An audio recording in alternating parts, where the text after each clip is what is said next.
Hello everyone, मैं शालिनी आप सभी का स्वागत करती हूँ आपके अपने शैक्षिक और ज्ञानवर्धक चैनल ज्ञान के मोती में। डियर स्टूडेंट्स, आज के वीडियो में हम करने जा रहे हैं कक्षा 6 से इतिहास से संबंधित पुस्तक से पाठ 6 का अध्ययन कार्य, जिसका कि शीर्षक है महाजनपद की ओर। डियर स्टूडेंट्स, आप जानते हैं कि आपका जनपद यानी जिला कई तहसीलों से मिलकर बना है। कई जनपदों से मिलकर आपका प्रदेश बना है। इसी प्रकार प्राचीन काल में छोटे छोटे जनपद मिलकर महाजनपद बन गए। आइए जन से जनपद की ओर चलते हैं। वैदिक काल में किसी कुल, जनजाति या लोगों के समूह को जन कहा जाता था। प्रत्येक जन का राजा होता था। लगभग 600 ईसा पूर्व में जन का राजा अब जनपद का राजा माना जाने लगा। जनपद का शाब्दिक अर्थ है जन के बसने की जगह, यानी लोगों के रहने की जगह, अर्थात ऐसा भूखंड जहां कोई जन अपना पांव रखता है अथवा बस जाता है। महाजनपद। वैदिक कालीन जनपदों ने अपनी अपनी भौगोलिक परिस्थितियों का लाभ उठाकर अपना विकास किया और स्वयं को सुविधा संपन्न बनाया।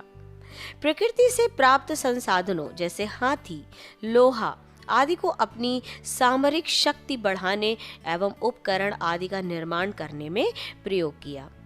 जनपद अपनी शक्ति और सामर्थ्य के आधार पर अधिक महत्वपूर्ण हो गए और महाजनपद के रूप में स्वयं को स्थापित कर लिया।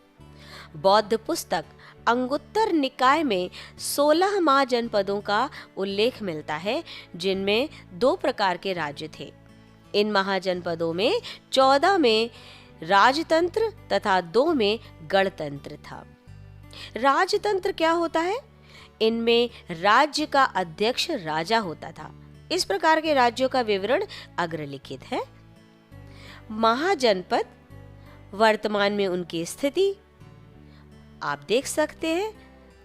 नंबर 1 अंग, नंबर 2 मगध, नंबर 3 पर है काशी, 4 पर कोसल, 5 पे वत्स, 6 पे चेदी, 7 पर कुरु, 8 पे पांचाल, 9 पे शूरसेन, 10 पे मत्स्य, 11 पे अवंती, 12 पे अश्मक, 13 पर गांधार और 14 पर कंबोज। वर्तमान में इन महाजनपद की स्थिति पर आप एक बार नजर डाल लीजिए। ये तो था राजतंत्र। अब गणतंत्र क्या होता है? ऐसे राज्यों का शासन राजा द्वारा न होकर गण अथवा संघ द्वारा होता था। इस प्रकार के राज्यों का विवरण अग्रलिखित है। महाजनपद इसमें है वज्जी और दूसरा है मल्ल। इनकी वर्तमान की स्थिति आप देख सकते हैं। बिहार के गंगा नदी के उत्तर का भाग वज्जी कहलाया और वर्तमान में स्थिति मल्ल की है। देवरिया, कुशीनगर, बस्ती, गोरखपुर एवं सिद्धार्थनगर का क्षेत्र। डियर स्टूडेंट्स, गणतांत्रिक व्यवस्था वाले महाजनपद वज्जी की राजधानी के रूप में वैशाली का विशिष्ट राजनीतिक महत्व है।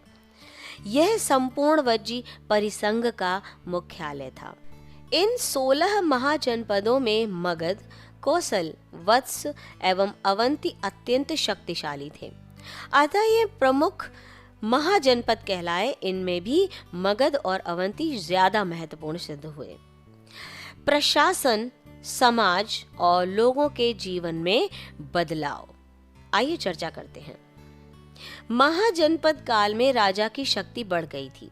अब वह एक अति विशिष्ट व्यक्ति बन गया था और वह समाज का रक्षक था। उसका मुख्य कर्तव्य दुश्मनों से प्रजा की रक्षा व राज्य में शांति व्यवस्था, कल्याण और न्याय करना था। शासन के काल में मदद हेतु अनेक अधिकारी और कर्मचारी भी नियुक्त किए गए। राजाओं की प्रवृत्ति अपने राज्य को बढ़ाने में थी, इसलिए उन्हें बड़ी बड़ी सेनाएं भी रखनी पड़ती थीं। राजा सेना का प्रमुख होता था तथा वही युद्ध में सेना का संचालन करता था।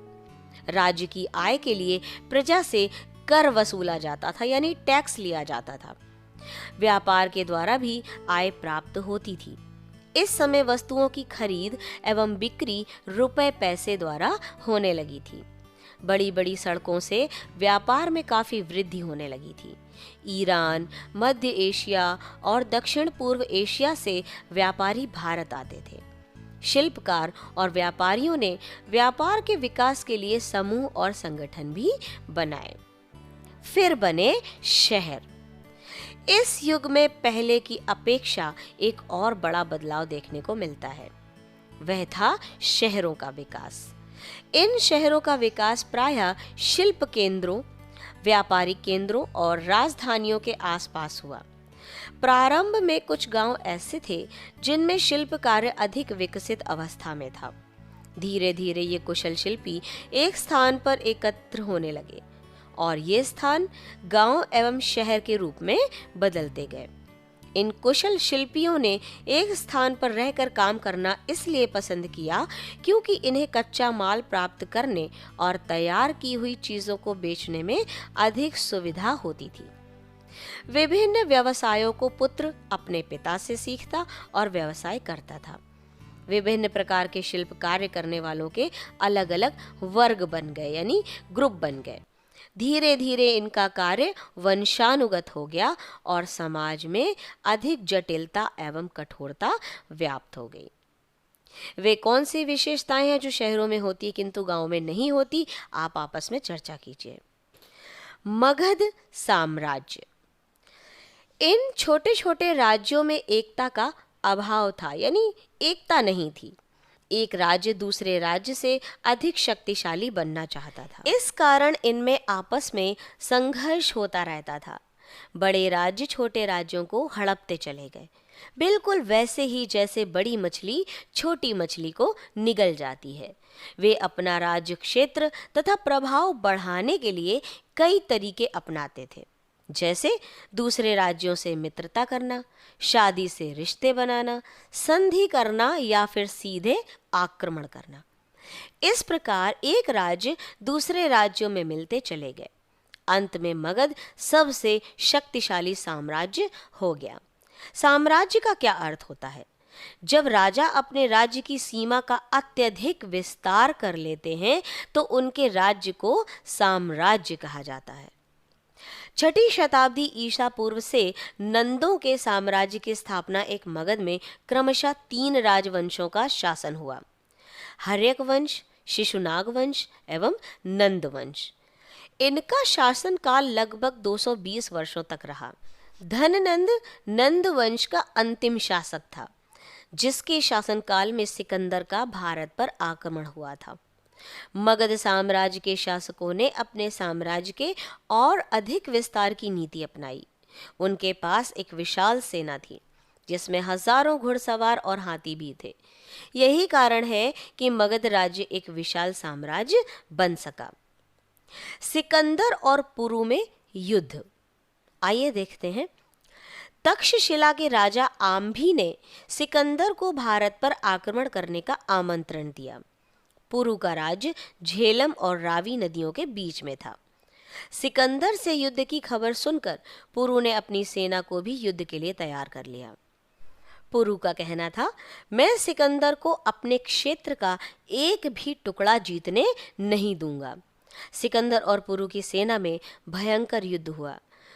पुरु की सेना ने सिकंदर की सेना का वीरतापूर्वक मुकाबला किया। सिकंदर की सेना ने पुरु के किले को बहुत नुकसान पहुंचाया और पुरु के घायल हाथियों ने भगदड़ मचाई। इस युद्ध में पुरु की सेना को काफी क्षति हुई। वह स्वयं भी घायल हो गया। पुरु को बंदी बनाकर सिकंदर के सामने लाया गया। सिकंदर कहता है, पुरु, तुम्हारे साथ कैसा व्यवहार किया जाए? पुरु का कहना था, वैसा ही जैसा एक राजा दूसरे राजा के साथ करता है। सिकंदर कहता है, पुरु, क्या तुम मेरे मित्र बनोगे? पुरु ने कहा, सिकंदर, भले ही मैं यह युद्ध हार गया हूं, पर मैंने एक अच्छा मित्र पा लिया है। पुरु के उत्तर से सिकंदर इतना प्रसन्न हुआ कि उसने पुरु का राज्य लौटा दिया। उन दिनों यूरोप महाद्वीप के यूनान देश में मैसिडोनिया नाम का एक राज्य था। वहां का राजा सिकंदर अपनी विशाल सेना लेकर दुनिया जीतने के इरादे से चला। वह पारसीक यानी हखमनी साम्राज्य के सम्राट व अन्य बहुत से राजाओं को हराता हुआ सिंधु नदी के किनारे पहुंचा। वहाँ उसने बहुत से छोटे छोटे राज्यों को हराया। इनमें से एक राजा था पुरु, जिसकी कहानी चित्रकथा के रूप में आपने पढ़ी। अब सिकंदर की सेना लड़ते लड़ते थक चुकी थी। जब उसने मगध के राजा धननंद की विशाल सेना के बारे में सुना तो उसने मगध की सेना से लड़ने से इनकार कर दिया और वे मैसिडोनिया लौट गए। सिकंदर के आक्रमण का प्रभाव क्या पड़ा? राजनीतिक क्षेत्र से ज्यादा सिकंदर के आक्रमण का प्रभाव सांस्कृतिक क्षेत्र में पड़ा। जैसे सिकंदर ने भारत पर 326 ईसा पूर्व में आक्रमण किया था। सिकंदर के भारतीय आक्रमण के विवरण से भारतीय इतिहास की तिथि निर्धारण में सहायता मिलती है। सिकंदर के आक्रमण ने भारत के द्वार यूनानी संपर्क और प्रभावों के लिए खोल दिए। इस घटना के बाद विदेशों से घनिष्ठ व्यापारिक और सांस्कृतिक संबंध स्थापित हुए। भारतीय शिल्पकला और ज्योतिष विज्ञान के क्षेत्र पर यूनानी लेखकों का गहरा प्रभाव पड़ा। भारतीय सिक्कों पर यूनानी सिक्कों की निर्माण शैली का प्रभाव दिखाई देता है। मगध राज के वंश पर हम एक नज़र डाल लेते हैं। हर्यक वंश लगभग 544 से 412 ईसा पूर्व। शिशुनाग का शासनकाल रहा है लगभग 412 से 344 ईसा पूर्व और नंद वंश का रहा है लगभग 344 से 323 ईसा पूर्व। जे स्टूडेंट्स, यहीं पर समाप्त होता है हमारा ये अध्याय। हम जल्द ही मिलेंगे अगले वीडियो में इसी अध्याय के आवश्यक अभ्यास कार्य के साथ। तब तक के लिए अपना ध्यान रखिए। खूब पढ़ें, खूब पढ़ें। Thank you.